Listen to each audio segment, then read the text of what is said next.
Atlanta Vegas, live and direct and live.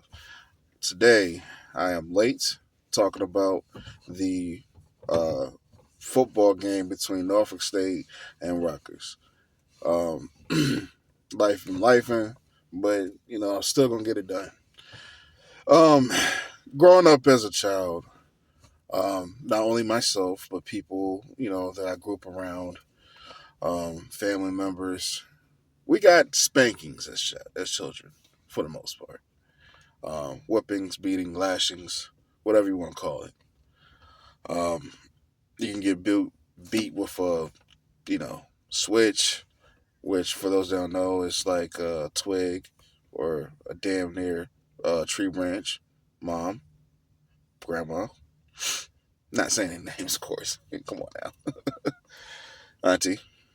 But yeah, but anyways, uh, there's a saying of belt to ass, which is basically, meaning that one opponent gets beat like a child that got belt to ass. Well, Saturday for Norfolk State University in Park Avenue, Rutgers invited them up to I think it's Piscataway, New Jersey, and proceeded to put extension cord to ass. It was bad. It was real bad. They lost 60-10. Um, all jokes aside, being funny, um, I did see some things in Norfolk State that was encouraging. If you look in the first half, if you take away, first of all, let's talk about the special teams. There's no excuse to have like two block punts and for them to give up, you know, two touchdowns just off the bat, against anybody. That was absolutely ridiculous. Unacceptable. Like, straight up. I don't care who you are. So, throughout the first half, the score really should have been, if you take away those two plays and a couple of, like, literally, like, a couple of other, like, freak bad plays, the score should have been 6-0, to be honest with you. If you take those four bad plays out, I really feel like the defense played a solid game of football, considering that they coming from a lower level. And for those that don't know, it's customary for teams to play from one lower division against another one, uh, in hopes to get, not in hopes, but the exchange is you're a smaller school at a lower division. You come up to us, we pay you to take this ass whooping. That's just the overall concept of it. So I'm not sure what the particulars were and how much money Norfolk State got, but they definitely got their money's worth because you lost 60-10.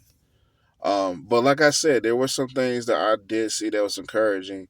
Um, I felt like Norfolk State, if they could run the ball when they did run the ball against teams in a MEAC, I think they could run against anybody. I really feel that if they run how they ran against Rutgers, against North Carolina Central, South Carolina State, because the competition is not as stiff, I really feel like Norfolk State could find an advantage. And I really think they should run the ball even more because Kevon King, the running back, had 8 yards per carry. He only had like seven, I want to say 7 carries, 56 yards, and 8 yards per carry. That's exceptional. With a running back, ideally you would want like 4.5 yards, 5 yards a carry. That's like, a good game. So, but yeah, as far as the passing, you know, Otto did as good as he could. It just the offensive line. They did a good job on the run blocking, but when it comes to pass blocking, I'm not sure what's going on. I'm not sure if it's more so the scheme of how they arrange their blocking, or if it's the players themselves, or a combination of both. I don't know what's going on, but that was horrendous, horrendous. And you don't want to be in a position where you're now going after playing Sacred Heart tomorrow, where you're going into conference play and you get caught behind, because I really feel like Norfolk State is one of those teams where they need to be like on some 2000 Baltimore Ravens stuff where you are run heavy and set up for the pass and control the clock. If Norfolk State could control the clock against anybody on offense, keep the chains moving and running, they could be anybody, in the conference. Now, granted, the MEAC only got like 6 teams, at least in football, and so I mean that's the positive that I saw. The defense, at least the front seven, looks solid. It's just that again, a lot of the big plays happen because just mishaps and coverage.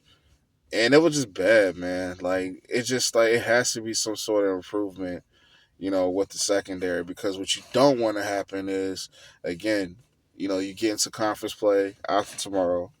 Because Sacred Heart is from another conference. I think they from. I'm not sure if they're in the NEC, but either way, I found out they were in Connecticut, which is crazy. Um, but yeah, in any case, when you're playing against Sacred Heart, which is another team they're 2-1, they're on the FCS level like Norfolk State. Um, the keys to win for that game for Norfolk State is control the run game. You gotta control it because that's going to be your best bet. You got to get Dre Sean the ball. You got to get. I keep forgetting. Is it Michael Thomas? Excuse me. I'm still learning the names, but number 13, gotta get number 5 and number 13 the ball. You want to get. Like from my opinion, Dre Sean, if he can get like about 7 receptions, you know, that would be like ideal. And then in like number 13, if you get like 5, for him, and then you just with the run game. Um, Now, granted, receptions. That's I mean, what I'm saying is, let me rephrase that. You want to give targets, okay? Targets. I'll say like try to get 10 to 12 for Dre Shine, and then maybe the same amount for number 13, because those are your two best receivers that I've seen so far. But I think before you even get to that point, just use those 3 running backs that you got that can run the ball, because that's the strength of the offense is the run game. So definitely, hopefully, they've been working on their pass protection, throughout the week. Defense got tightened up in the secondary, uh, and then number 8. I cannot pronounce his name. I'm sorry. I think it's Ochu. It starts for O. I'm gonna try to listen to some clips or something, try to get it right. But that guy played lights out. He's been consistent throughout the season. Um, I feel like just the D line and the linebackers, they're only going to get better. I feel like Norfolk State, at least in the front seven, as the season progresses, they're going to get stronger. It's just that they really got to tighten up on that secondary, because if they can get that secondary to be halfway decent, there's a good chance that they can be MEAC contenders. And then, of course, if you win the MEAC, you get a trip to the Chitlin Circle. I mean, the Celebration Bowl. So, yeah. Well, in all seriousness, though, I really feel like this was a good thing, though, for them to play Rutgers, because it stiffens them up, in terms of like the competition aspect.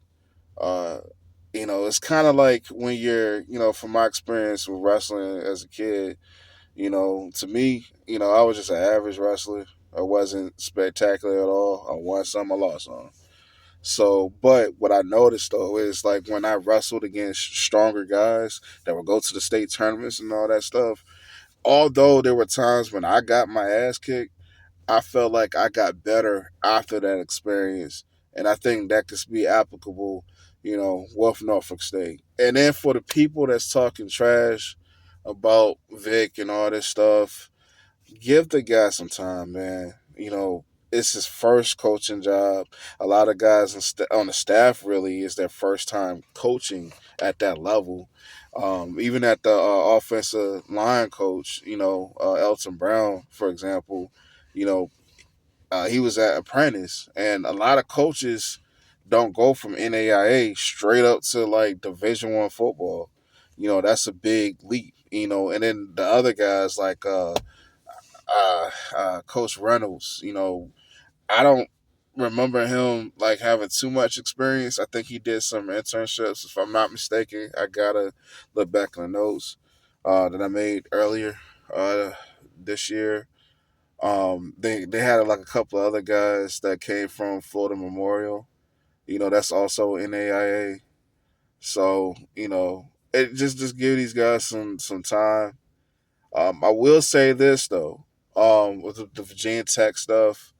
Uh, if I'm Virginia Tech, I do not go after Vic. And as much as I would like to see Vic be as successful as possible, I feel like now that you got some concrete evidence that he's still, it'll be too premature. You know what I'm saying? Because I feel like what would happen if they hire Vic at Virginia Tech like today, it would be like a Deshaun Foster. For those that don't know, Deshaun Foster played for the Carolina Panthers in the NFL, and he went to UCLA. And a year and a half ago, he got hired there. UCLA is a tough job because there's like some like inner politics and stuff with like they have to go through out of state kids, and a lot of times when you go out of state for players, you get like the secondary and tertiary level players and below, and they run into those kind of problems. So, and then also budgeting, like a lot of these schools that you think have money allotted for athletics are not as fluent in that department as you think. It's just a lot of stuff that they got going on with that. But like with Virginia Tech, if you take Vic up there, and let's say he takes all his staff, that's I feel like that's premature. I don't think Vic is ready for that. I think if there's an opening down the line, like a few years, like 4 to 5 years, and you see like a body of work with Vic, and I think that was kind of like the whole thing, anyways, because they want to see him, with experience, and that's what he's doing at Norfolk State, and I think it's a mutual situation where it's beneficial for Michael Vick and for Norfolk State University because Vick brings attention to the school. He raises the profile up.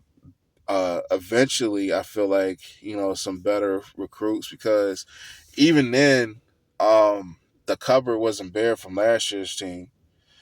So they do have talent at Norfolk State. I just want to caution. It's like for guys in the future. And it's not just Norfolk State; it's other programs out there because the transfer portal has diluted, you know, college football in a lot of different ways. But specifically with Norfolk State, my suggestion, not an expert, not a coach, just a fan with an opinion like anybody else. But what I would do is I would go down to Division II, Division III, NAIA, and I would look at guys that are all conference, all Americans, and based off of what I need, I will go down there because in this NIL period, you don't want to repeat of what happened with Izzy. Allegedly. Allegedly, Izzy got some NIL money, and everybody's seen the result of that. Like it's been bad in terms of his performance. You know, I'm still rooting for the guy. Because I think he's a really good athlete, but I don't think he's a quarterback at this level. I really feel like somebody like him is a Division III quarterback, and I say that with all due respect, because growing up, as an athlete myself, it's tough to receive criticism and opinions and whatnot. But I really feel like he could be so much more useful as a skill receiver or defensive back. I keep saying that about him and some other people on some different teams. But my point is, like, just at different positions. Because they got, like I mentioned before, they got lucky with Sean Kendrick. They got real lucky with him.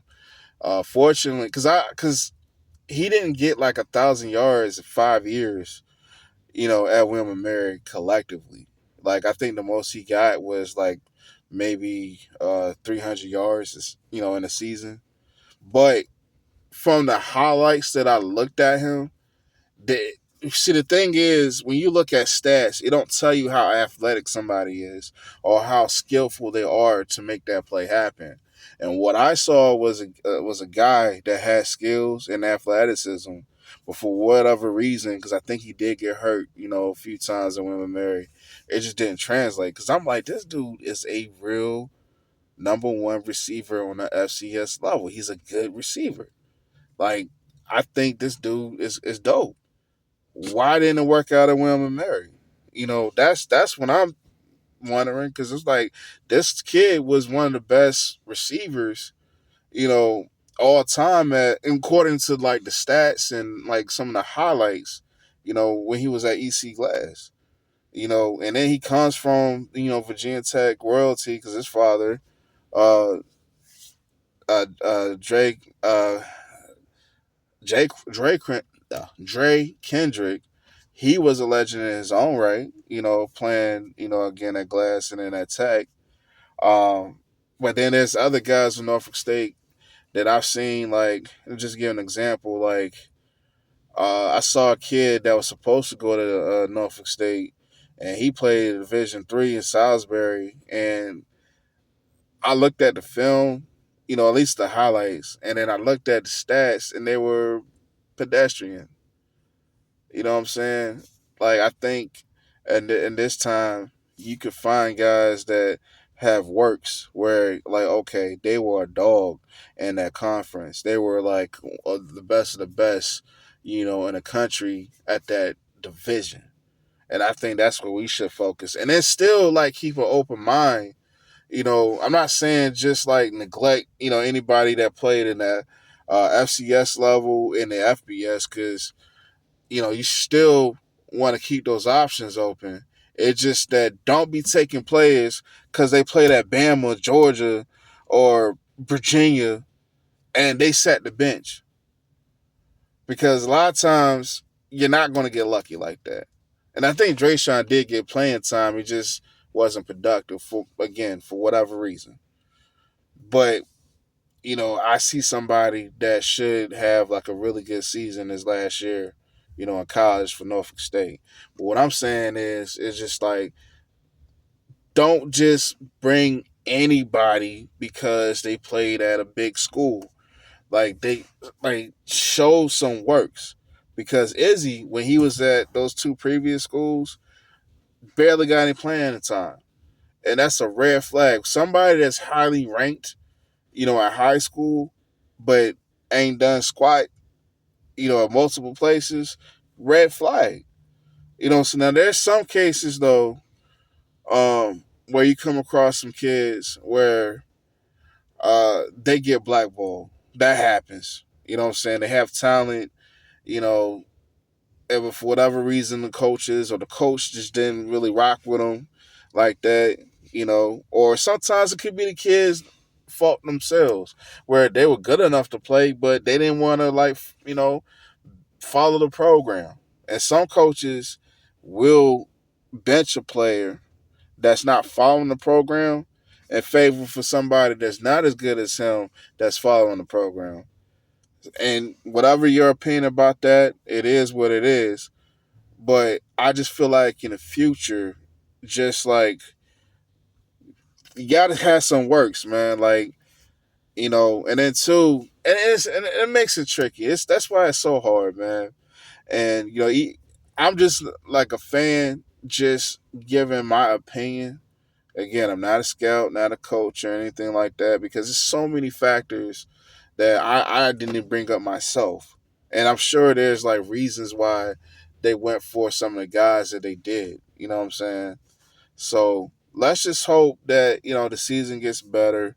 Um, let's keep packing the house. Whenever they play at Dick Price Stadium, and like let's just keep it on a positive note. You know what I'm saying? Because I really feel like you know a good season for Norfolk State at this point. If they can get to like 6 or 7 wins, that's a win in my book. You know what I'm saying? Like because that would be an improvement from last year, and a step in the right direction. So I'm not going to hold y'all long. I made this video because I'm out. I'm getting to it, but not really because it's slow. But it's gonna pick up for me. It's Friday. Uh, it don't really matter for me because I work for myself. Uh, because like a weekend, but it's Friday for those that got the 9 to 5 and all that good stuff. Uh, I'm gonna make another video after the game from Sacred Heart. Um, oh, and the one last thing about Sacred Heart, just be careful, because they're one of those teams that you never know what you're gonna get with them. Um, and they can beat you like they did last year. So, and keep in mind, they did beat Eastern Michigan, although Eastern Michigan is stank doo doo. Um, in the higher division, I don't rock with Eastern Michigan. I'm gonna make a video on why I don't like them because there's a lot of bullshit going on with that program right now that nobody's addressing because people are not critical thinkers. But I'm gonna get more into that like sometime down the road. Everybody, please enjoy your day, and I'll catch y'all later. One.